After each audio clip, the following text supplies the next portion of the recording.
Judge Judy leaned back in her chair, eyes narrowing as Karen interrupted her for the third time.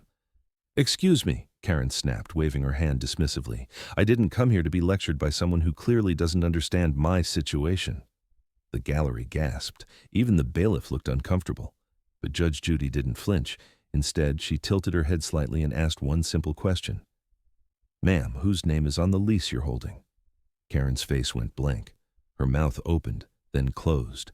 The camera zoomed in on the document in her trembling hands, and in that split second, everyone watching realized she'd been lying the entire time.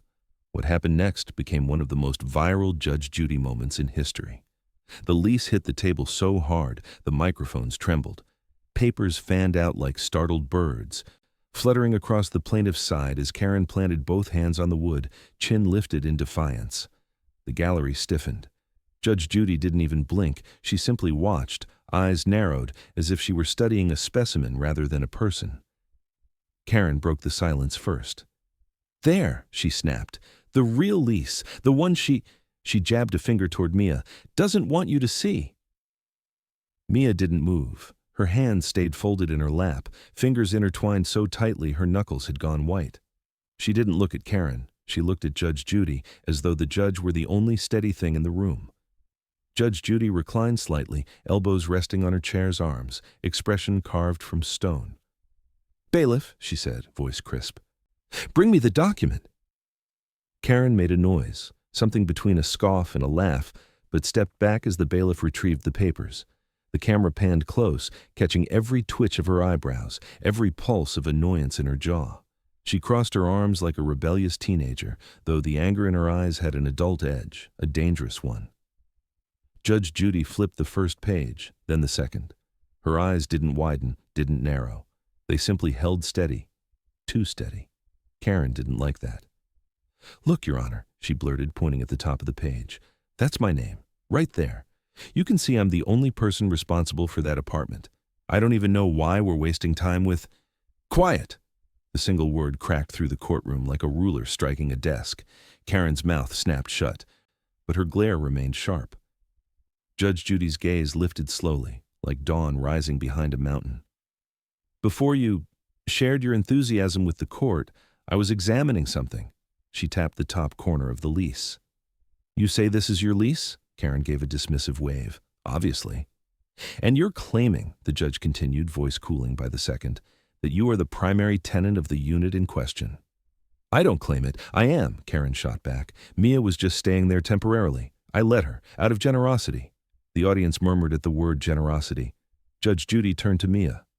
"Is that true?" Mia swallowed. "No, Your Honor. I lived there for 8 months. I paid half the rent, all of it directly to Karen." Karen rolled her eyes dramatically. "Lies. She's lying to get sympathy." "I have the paperwork to prove it." Judge Judy lifted the lease again. "Good. Then you won't mind answering my next question." She leaned forward, the air tightening. "Ma'am, whose name is actually on this lease?" Karen blinked. Once. Twice. "That's what I've been saying. Mine." Judge Judy tilted the document toward the light. Her voice dropped to a razor-edge whisper. "Then why isn't it?" The gallery inhaled as one. Karen stepped closer, snatching the page, then froze as her eyes locked onto the truth printed in bold above the signature line. The name wasn't hers. Her fingers trembled, her jaw slackened. The camera zoomed in, catching the exact moment the lie crumbled. Judge Judy lowered her gaze. Her voice soft but lethal. "Let's talk about why you just lied to my face." The ripples from Judge Judy's question hadn't even settled when Karen lunged for an explanation. I don't know what you're looking at," she sputtered, pointing vaguely at the lease she had just misidentified. "That must be an old version, or maybe Mia switched the pages." The gallery burst into whispers. Even the bailiff raised an eyebrow, a rare public reaction. Judge Judy lifted one hand. Silence slammed back into the room. "Ms. Karen," she said, tone clipped, "I haven't asked for theories. I've asked for facts. Start with this. Who is the primary tenant on this lease?" Karen stood straighter, a sudden surge of false confidence puffing her shoulders. "It should be me. That's the mistake. Ma'am," Judge Judy cut in, "it doesn't say you. It says someone named Gloria Hernandez. Do you know this woman?" Karen's lips parted. No sound came out. Then, "Yes, of course I do. Gloria. She moved out and then I sort of took over, informally." Judge Judy blinked once, slowly. "Informally," she repeated, tasting the word like it was sour. "So you are not and have never been the legal tenant." Karen's eyes darted from side to side. "I mean, not legally, but practically, I am. I pay things, I handle things. I was doing Mia a favor letting her stay. She should be thanking me instead of dragging me into court like some kind of criminal." The audience murmured again, this time with visible disbelief. Mia finally spoke, voice soft but steady. "With respect, Your Honor, Karen didn't let me stay. We moved in together because Gloria offered the lease to both of us when she relocated. Karen just took over everything once Gloria left. She changed the locks twice. She kept threatening to evict me when I asked for receipts." Karen scoffed. "Please, she's dramatic. I never threatened her. I simply enforced rules she agreed to. She was supposed to clean, and she barely did." Judge Judy held up a hand. "Enough." The word hit hard. Karen's mouth snapped shut. Judy turned to Mia. "Show me the messages." Mia, already prepared, slid a packet across the table. Printed screenshots, dozens of them. Judge Judy leafed through them, her expression sharpening with every page.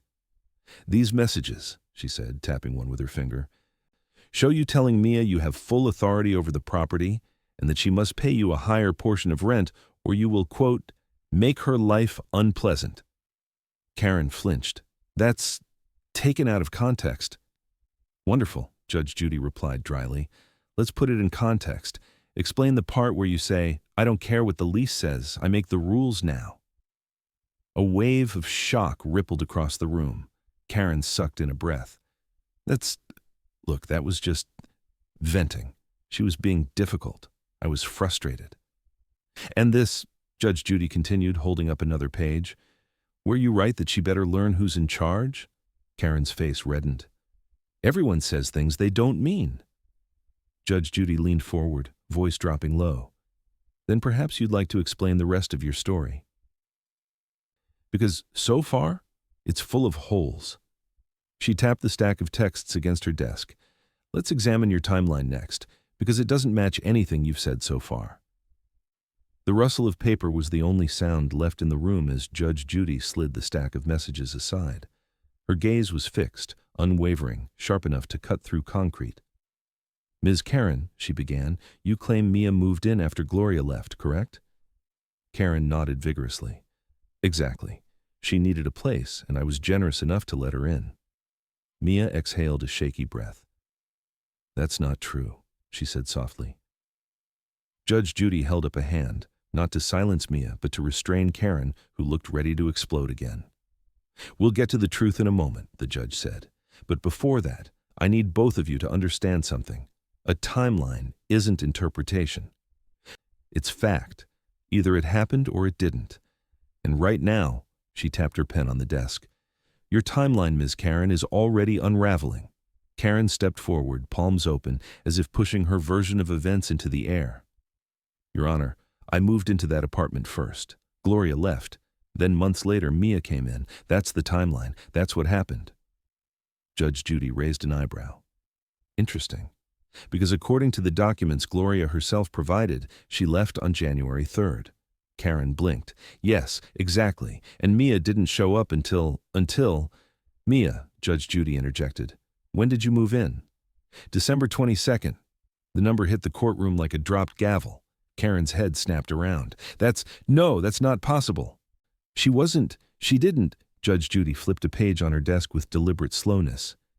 "Ms. Karen, I have Gloria's notice of vacate right here, which states Mia was already living in the unit before Gloria moved out. Furthermore, the text messages," she lifted the stack, "show you complaining about Mia's noise on December 29th. Karen opened her mouth, froze, then closed it again. Her eyes darted to the gallery, as if searching for someone, anyone who might rescue her. No one moved. Judge Judy leaned back. "That means your timeline is incorrect. And incorrect timelines usually indicate one of two things: confusion or deception." Karen grasped at the nearest excuse. Well, maybe I mixed up the months. It's been stressful. I have a demanding job, a lot of responsibilities." I can't remember every tiny detail. Tiny? Judge Judy echoed. You don't remember when your own tenant lived with you? I never said she was my tenant, Karen shouted defensively. She was staying temporarily. Mia finally lifted her gaze. Your Honor, Karen asked me for rent the first day I moved in. She said I had to pay her directly because she was in charge. Judge Judy turned sharply. Ms. Karen, did you collect rent from Mia before Gloria moved out? Karen stammered. I mean, maybe once, but that doesn't mean, did you or did you not? Karen swallowed. Yes, but that's because… Judge Judy's voice sliced through her excuse. That admission alone destroys your entire timeline. Karen's jaw tightened, fury and panic clawing at her composure. Judge Judy leaned forward, voice low and dangerous. If your timeline is fabricated, what else did you alter to make yourself look like the victim? Karen's breathing grew louder, shallow, uneven, as Judge Judy's question lingered in the charged air. What else? The judge repeated slowly. Did you alter? For the first time all day, Karen didn't have a snappy comeback ready. Instead, she clutched her purse like a shield. I didn't alter anything, she muttered, eyes slipping away. This whole thing is being blown out of proportion. Judge Judy folded her hands neatly on the bench. Then you won't mind, she said smoothly, handing over your phone so I can compare the messages you provided with the ones Mia submitted. The gallery hummed with electricity. Everyone felt it, the shift in power, the moment when bravado meets a wall it can't climb. Karen blinked rapidly. My phone? Yes, Judge Judy replied, voice soft but absolute. The device you used to communicate with the plaintiff. I mean, Karen held the purse tighter. I don't have it with me. The bailiff cleared his throat. Ma'am, I saw you texting in the hallway before we started. Her head snapped toward him, eyes wide with betrayal. Well, yes, but that was before. I put it in my car. Judge Judy didn't even look at the bailiff. Ms. Karen, she said, tone cutting through every excuse, bring me your phone, now. Silence. A single beat. 2.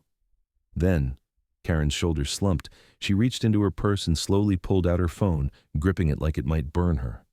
The screen glowed as she unlocked it, her fingers trembling. The bailiff stepped forward and took the device, handing it to Judge Judy.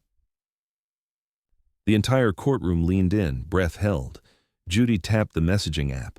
A few swipes, a few scrolls. Her eyebrows lifted, not dramatically, just enough for the gallery to sense something had shifted. Ms. Karen, she said at last, could you come forward, please? Karen hesitated before obeying, each step echoing like a countdown. Judge Judy turned the phone outward so only Karen could see the screen. This conversation here, Judy said, does not match the printouts you submitted earlier. Karen's throat bobbed. What do you mean? Judy slid her finger down the screen. These, she said, pointing, are cropped messages, entire lines missing, key responses removed. And this one, she tapped a bubble, has been clearly trimmed. I can see the cut at the edge. The gallery erupted in gasps. Karen's voice cracked. I didn't crop anything. That must have happened when I sent them. Phones glitch, apps glitch, people know that. Judge Judy didn't blink. Then explain, she said calmly, why every missing line is something that makes you look bad. Karen's face drained of color. Judy continued scrolling, her expression tightening with each revelation. Threats removed, rent discussions edited, dates manipulated. She paused. And here, we have an entirely missing message that Mia included in her packet. Karen opened her mouth, but no sound came out. Judge Judy held up the phone toward the camera, just long enough for the viewers to understand the gravity, not the content. This, she stated firmly, is altered evidence. Karen stumbled backward as if struck. Judge Judy lowered the phone, eyes piercing. If you were willing to alter text messages, what else have you tried to hide from this court? Karen's knees barely bent as she sank back into her seat, stiff as a mannequin, eyes darting anywhere but toward Judge Judy. The courtroom had turned colder, colder than the polished floor, colder than the lights overhead, not because of temperature, but because everyone now sensed what Judge Judy sensed. The balance of power had flipped. Judge Judy set the phone down gently, almost tenderly, in a way that made the gesture twice as terrifying. Ms. Karen, she said, voice level, do you understand the seriousness of presenting intentionally altered evidence in my courtroom? Karen's head jerked up. No, it wasn't intentional. I swear I didn't know. I just sent screenshots, that's all. I didn't think every little thing had to be perfect. Judge Judy raised a single eyebrow. Perfect? No? Honest? Yes? And so far, your honesty is non-existent. The gallery murmured again, this time with something bordering on satisfaction. The story had been messy, confusing, twisted by Karen's theatrics, but now the threads were aligning, and the knot around Karen's narrative was tightening. Mia watched it all with cautious disbelief, her hands clasped together so tightly her fingers trembled. She wasn't smiling, she wasn't gloating, she was simply exhaling, like someone who had held their breath for too long. Judge Judy turned to her. Ms. Mia, your messages indicate repeated requests for receipts and rent confirmations. Did Ms. Karen ever provide them? Mia shook her head. Not once, Your Honor. Whenever I asked, she said I didn't need to know everything. She told me if I kept pushing, I'd learn the hard way. Karen snapped upright.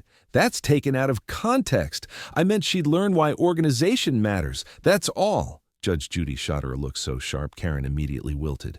Ms. Karen, you're not helping yourself. You're using the same tone you used in those messages, the tone of someone who believes they hold power they do not possess.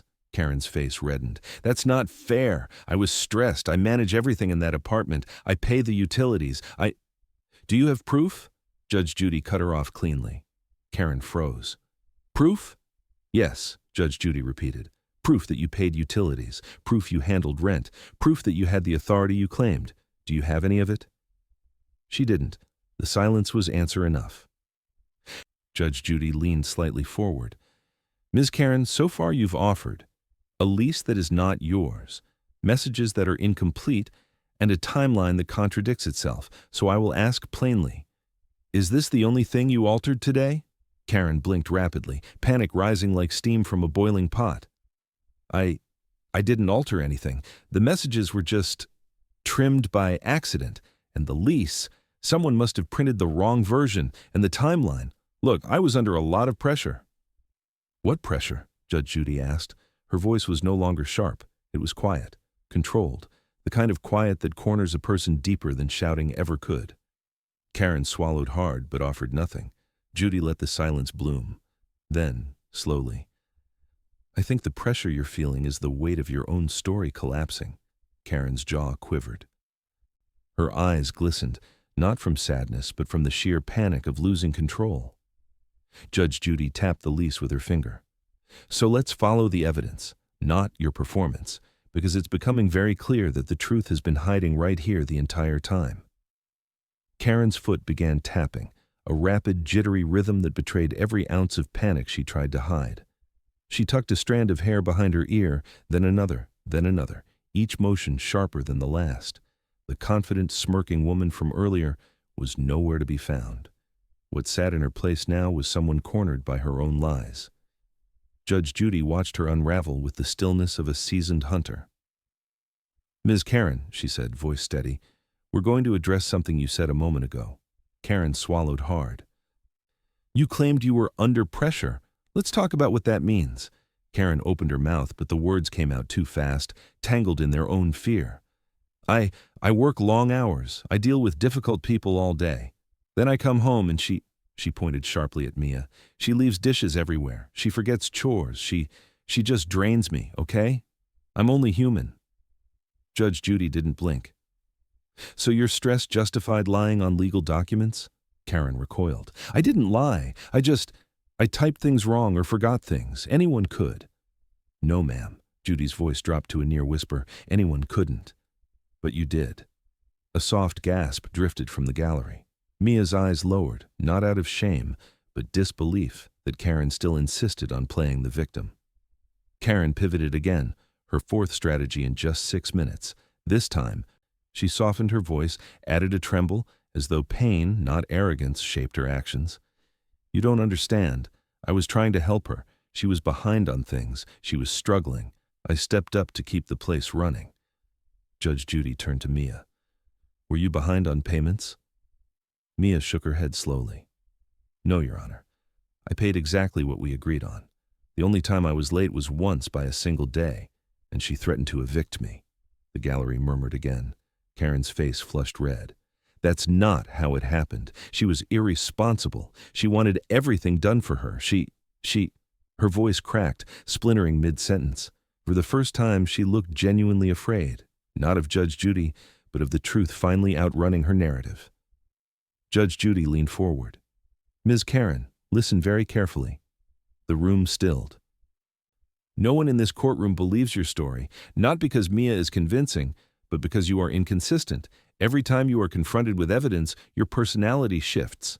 That isn't stress. That is deception. Karen's breath hitched. That's not fair, she whispered, but even she didn't sound convinced. The judge picked up the disputed lease again. You insisted this was the real lease. You insisted you were the primary tenant. You insisted Mia should be grateful for your generosity. She looked up. And now that the truth contradicts every piece of your performance, you are calling it unfair? Karen's lower lip trembled. Judge Judy didn't raise her voice. She didn't need to. Let me be absolutely clear. You cannot bully the truth, and you cannot bully this courtroom. Karen's gaze dropped to the table, her earlier bravado shattering into pieces around her. Judge Judy nodded to the clerk. Bring me the verified lease. I have a strong suspicion Ms. Karen won't like what it confirms next. If you were sitting in that gallery, would Karen's excuses convince you, or would you see right through her? The side door creaked open, and every head in the courtroom turned as the clerk stepped forward with a slim folder pressed tightly to her chest. Her walk was careful, deliberate, almost ceremonial, as if she were carrying a verdict rather than a document. Karen's eyes tracked the folder like it was a ticking bomb. Judge Judy extended her hand. Thank you, she said, taking the file without breaking eye contact with Karen. The room went still again, so still that even the overhead lights seemed to hush. Judge Judy flipped the folder open. 1 page, 2 pages. A soft rustle echoed through the speakers. Karen shifted in her chair, one leg bouncing uncontrollably. Ms. Karen, Judy began, this is the verified lease directly from the landlord. Karen forced a tight smile, thin, brittle. Good. Finally, the real one. Judy lifted her gaze slowly. Indeed, the real one. She turned the top sheet so the courtroom could see the header, if not the content. The lettering was crisp, official, unmistakable. Let's start with the basics, Judy continued. This lease lists the authorized occupants for the rental unit. Karen interjected too quickly. Which is me, obviously. Judge Judy didn't respond to the interruption. She simply read, loud enough for the microphones to catch every syllable. Primary tenant, Gloria Hernandez. Secondary authorized occupant, Mia Dawson. A wave of gasps rolled through the gallery like a gust of wind. Karen's face went pale, an ashen, stunned shade that clashed sharply with her earlier bravado.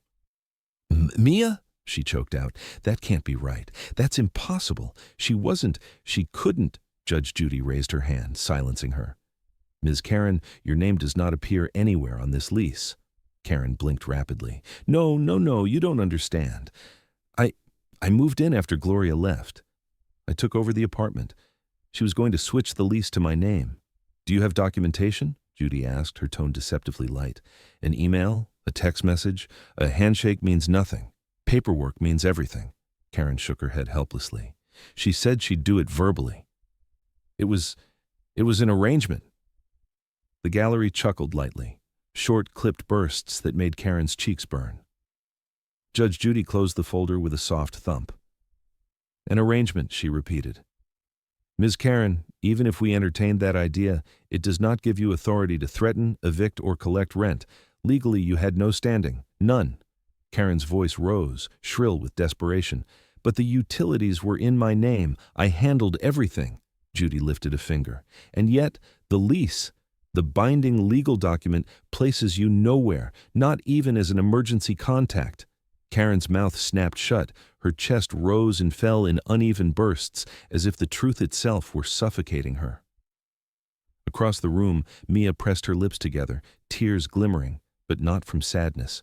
It was relief. A deep, exhausted relief that softened her shoulders and loosened the fear she'd carried for months.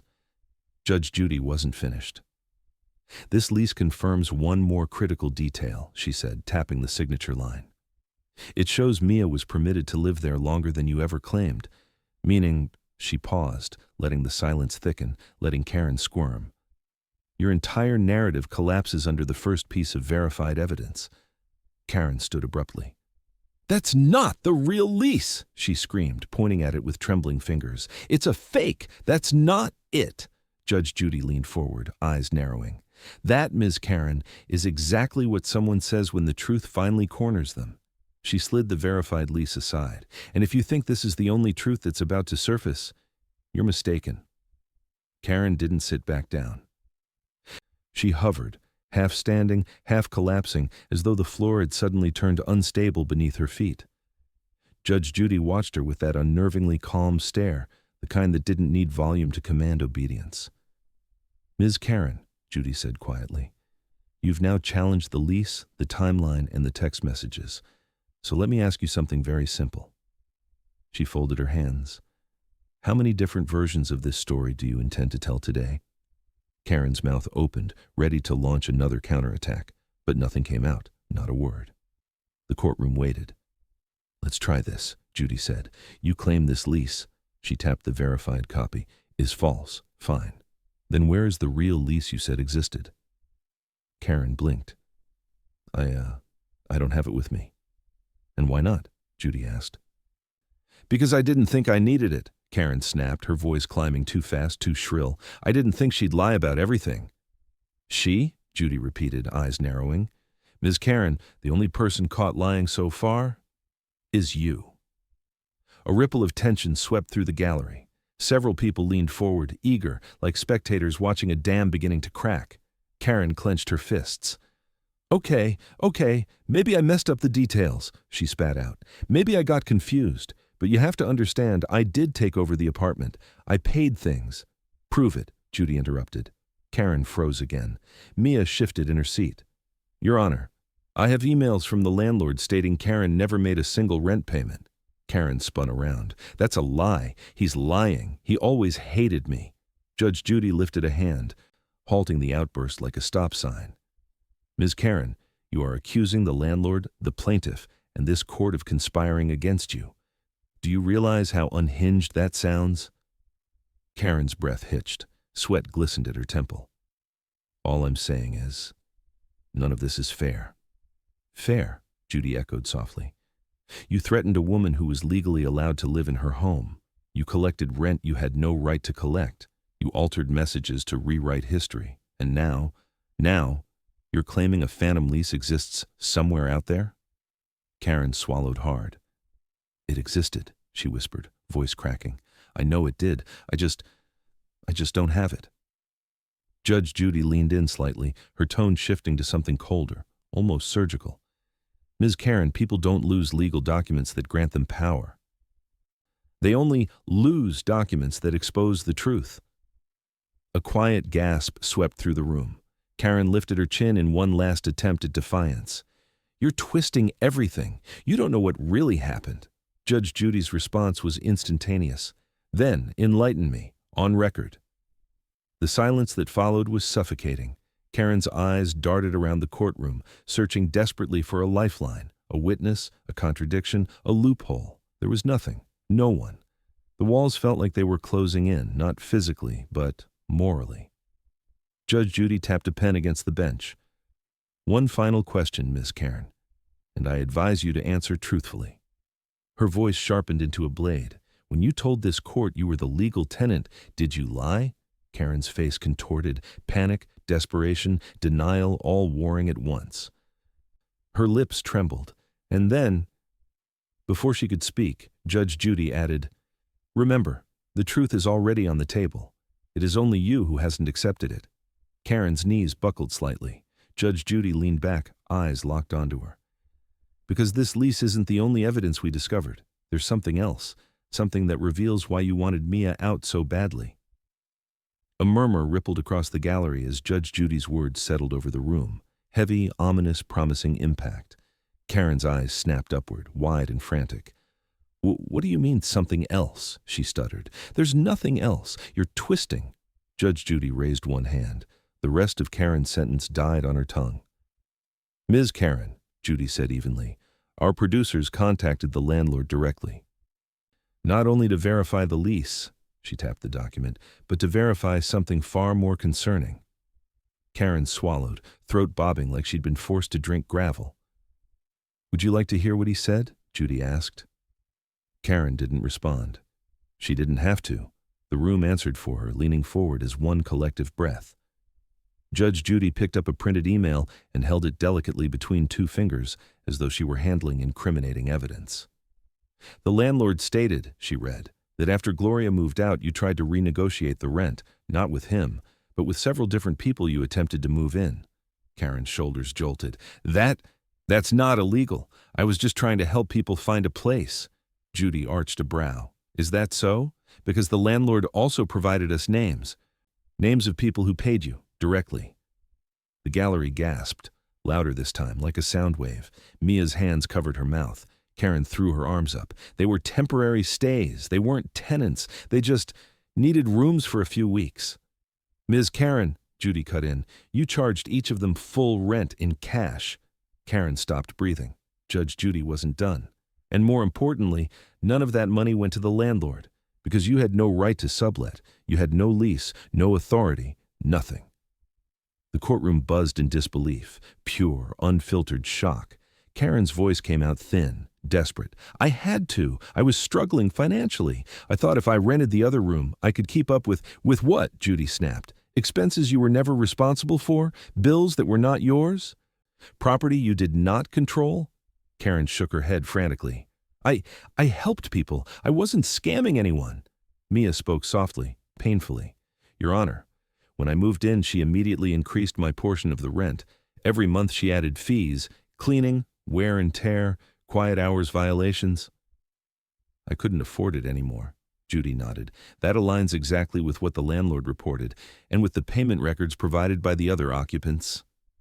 Karen clasped her hands together like she was trying to hold the pieces of her story from falling apart.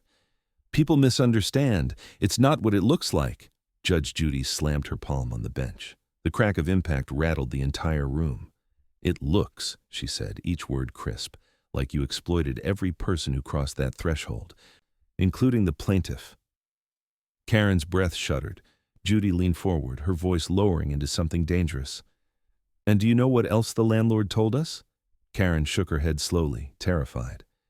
"He said you contacted him months before forcing Mia out, asking how much he'd charge you if you took over the unit officially. And when he told you the rent increase, you panicked and started looking for ways to profit off the apartment instead." Karen's mouth fell open in silent horror. The judge delivered the final blow with a whisper. "You didn't want Mia gone because she was messy or irresponsible. You wanted her gone because she wasn't profitable." A shocked silence wrapped the entire courtroom. Karen stumbled backward into her chair, collapsing like her legs had forgotten how to hold her. Judge Judy tapped the email once more. "And we've only uncovered the first layer of your scheme. The next one is even worse. At this point, is Karen someone you can sympathize with, or is this exactly what entitlement looks like?" Karen didn't move. She sat frozen, shoulders caved inward, hands clasped so tightly her knuckles looked bloodless. The courtroom no longer felt like a battleground she could dominate. It felt like a mirror, and she hated what it reflected. Her breath quivered as she finally forced out a whisper. "This isn't fair." Judge Judy's gaze sharpened. "Fair," she repeated, voice low but unmistakably fierce. "You keep using that word as if you're the victim here." Karen flinched. The judge continued, each word precise and measured. "Fair would have been returning the money you were never entitled to. Fair would have been respecting the lease. Fair would have been telling this court the truth from the moment you opened your mouth." Karen shook her head, trembling. "You're twisting everything. I didn't mean to hurt anyone. I wasn't trying to scam anybody." Mia looked over at her, not with hatred, but with something worse. Exhaustion. "Then why?" she asked softly.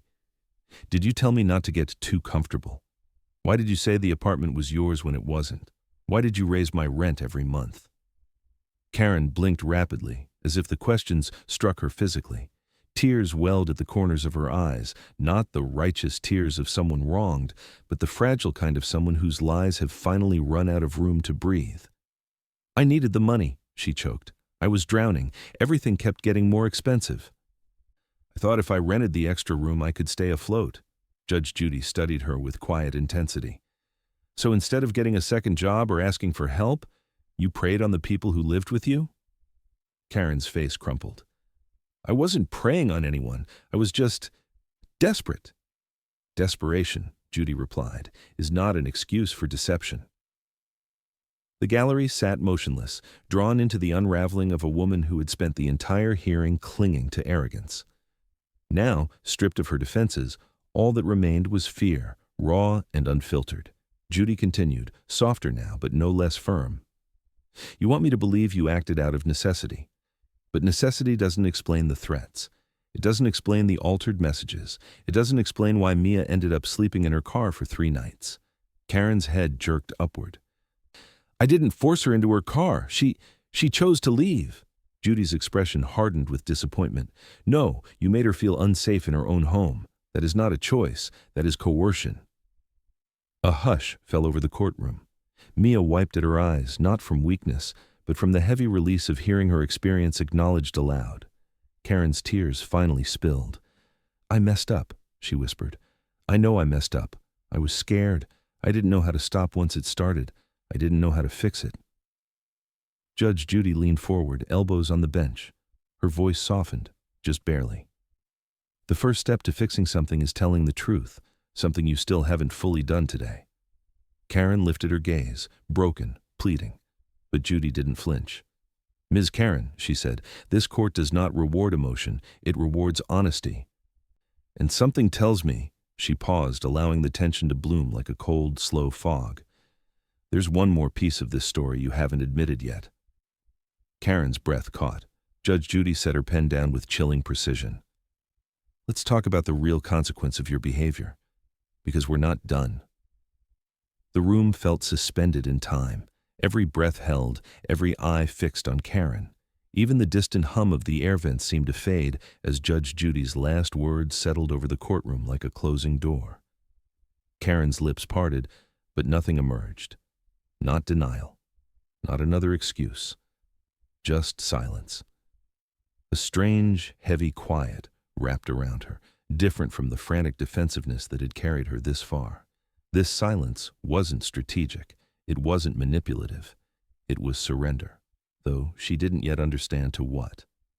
Judge Judy watched her, not with victory, but with scrutiny, as if searching for the woman beneath the bravado, beneath the theatrics, beneath the avalanche of lies. "Miss Karen," she said softly, "look at the plaintiff." Karen didn't move. Judy's voice dropped to a tone that made the entire gallery sit straighter. "I said, look at her." Slowly, painfully slowly, Karen lifted her eyes toward Mia. Mia wasn't glaring. She wasn't smirking. She wasn't even tense. She looked tired, bone-tired, as if every hour she'd spent under Karen's roof had carved itself into her shoulders. Karen's breath shuddered. Her gaze flickered downward again, not out of disrespect, but because facing Mia meant facing the consequences of everything she'd done. Judge Judy leaned back, folding her hands with deliberate calm. "I want you to understand something very clearly," she said. "This is not about rent. This is not about chores. This is not about who used what cabinet or who left dishes in the sink." Her voice filled the room, steady, resonant, unshakable. "This is about the way you treated another human being." Karen's face twisted, a tremor running through her jaw. I didn't mean to—" "Stop!" Judy cut in, but not harshly. "Do not give me the 'I didn't mean to' speech. Intent means nothing without action." Karen blinked, tears clinging to her lower lashes. "Mia," the judge said, turning toward the plaintiff, "I want you to tell Ms. Karen and tell this court what it felt like living under her control." Mia inhaled slowly. "Your Honor," she paused, steadying her voice, "it felt like walking on eggshells every single day. Like if I asked one wrong question or needed anything clarified, she'd punish me for it." She looked directly at Karen now, her tone quiet but unwavering. "I didn't feel safe? Not once?" Karen's shoulders collapsed inward. Judge Judy's words came next, not loud, not angry, but heavy with truth. Ms. Karen, safety is not optional. You don't get to strip someone of it just because you're struggling. You don't get to create fear and call it stress. You don't get to rewrite the story to make yourself the victim when your actions harmed someone else. The courtroom absorbed every syllable. Karen pressed a trembling hand to her mouth. I didn't realize, she whispered. Yes, Judy replied. You did. She let that settle. You just didn't care until now. Another silence fell, the real silence, the kind that follows truth. Karen didn't argue, didn't deflect, didn't lash out. She simply sat there, shoulders curled inward, the weight of her actions finally pressing down on her. Judge Judy studied her for a long, quiet moment. And now, she said, voice low and ominous, comes the part where I confront something I overlooked earlier. Karen's head lifted sharply. Judy narrowed her eyes, the slightest frown forming. There's a detail I missed, one that changes the entire moral scope of this case. Her voice dropped to a razor whisper. Let's talk about the threat you made. The word threat hung in the air like a storm cloud, thick and electric. Karen's head lifted sharply, panic flashed across her face, and her fingers gripped the edges of the defendant's table, as though she needed to hold on to something solid, anything, to brace herself against what was coming. Judge Judy didn't speak right away. She allowed the silence to stretch, tighten, coil. Then, Ms. Mia, she said calmly, turning her gaze toward the plaintiff. Earlier you alluded to something Ms. Karen said to you. You hesitated. I don't like hesitation when safety is involved. Mia inhaled slowly. Yes, Your Honor. Tell me, Judy said, folding her hands. Exactly what she told you. Mia's throat bobbed, her fingers twisted together in her lap. She told me, Mia paused, gathering courage. She told me if I kept asking for receipts, she'd make things worse for me. Karen's eyes widened. That's not a threat. That's just... Judge Judy lifted a finger. Karen instantly silenced. Mia continued, voice trembling. She said if I pushed her, she'd remind me why people don't cross her. She said she had ways of dealing with tenants who didn't listen.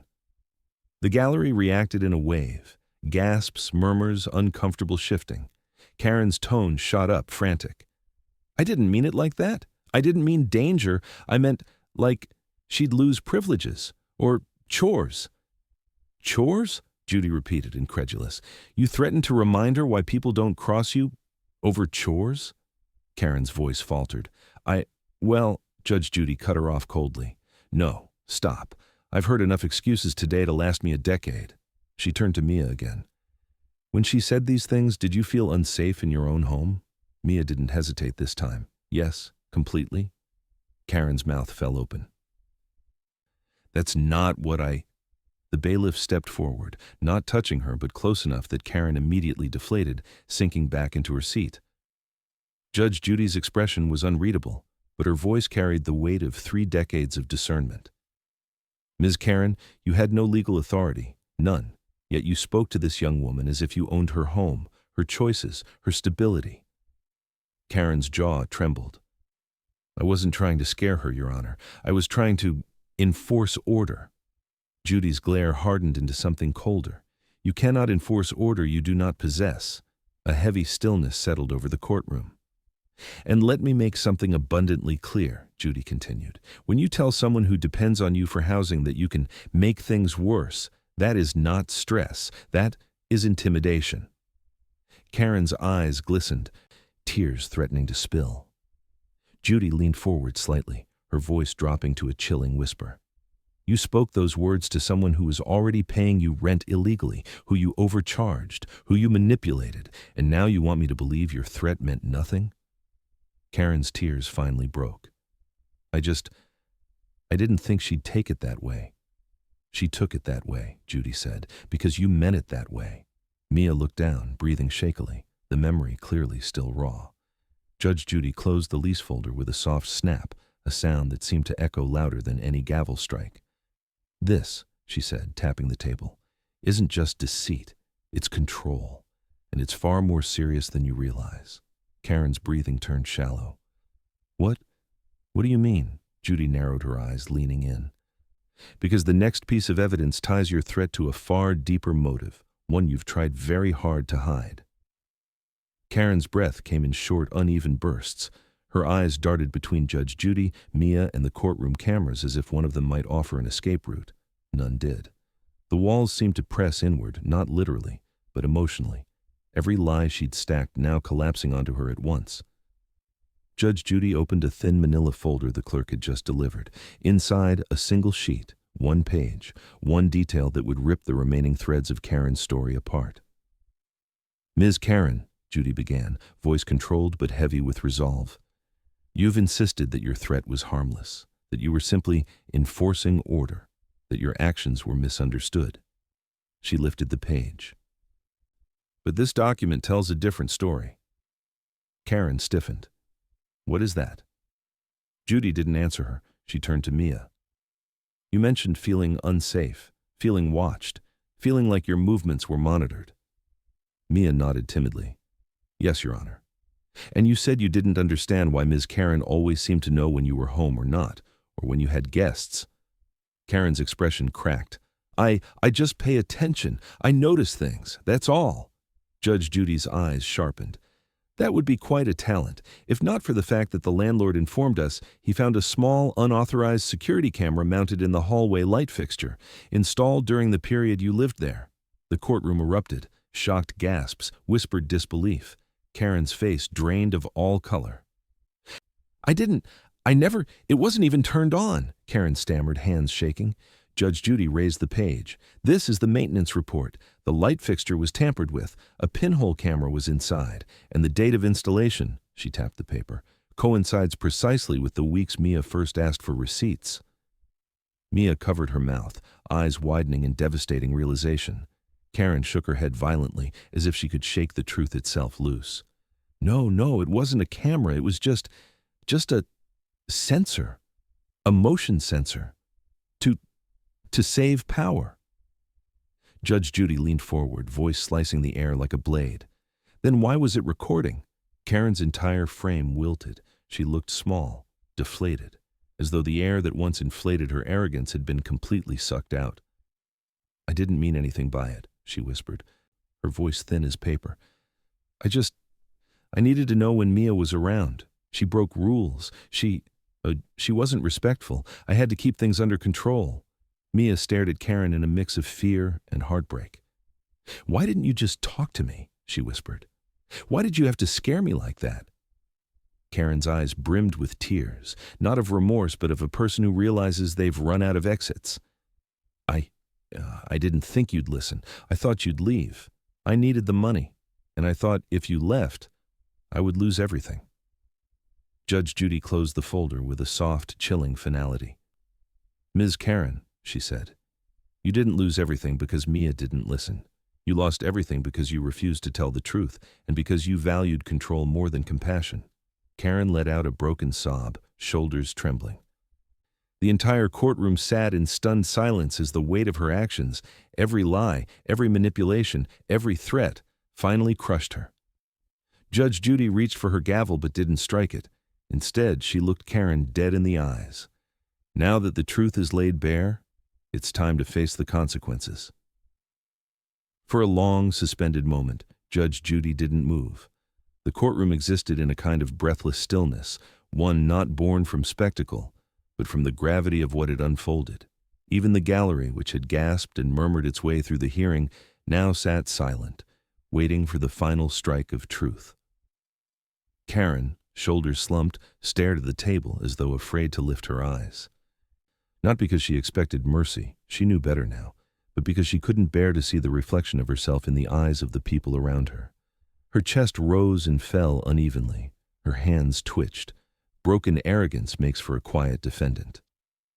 Judge Judy exhaled slowly, deliberately. "Ms. Karen," she began, tone controlled, "you walked into this courtroom confident, loud, sure that you could overpower the truth with volume." A faint ripple of tension moved through the gallery. "You presented a false narrative," Judy continued. "You manipulated texts. You misrepresented your role in the apartment. You threatened the plaintiff. You frightened her. And then, when cornered, you pretended it was all a misunderstanding." Karen's eyes squeezed shut. What we have here, Judy said, sliding the lease, the maintenance report, and the printouts into a single stack, is not confusion. It is a pattern of deception, a pattern of control. She pushed the stack aside. And now, we deal with the consequences. Karen looked up for the first time, eyes swollen. Please, she whispered, I never meant to hurt her. I lost control of everything. I didn't know what I was doing anymore. Judge Judy didn't soften, but she also didn't harden. Her face remained steady, an anchor of rational authority. Mia, Judy said, turning toward the plaintiff, you showed remarkable restraint. Many people in your situation would have lashed out. You didn't. You stood your ground. You trusted the process. Mia swallowed, nodding through quiet tears. That, Judy continued, is what integrity looks like. Karen flinched.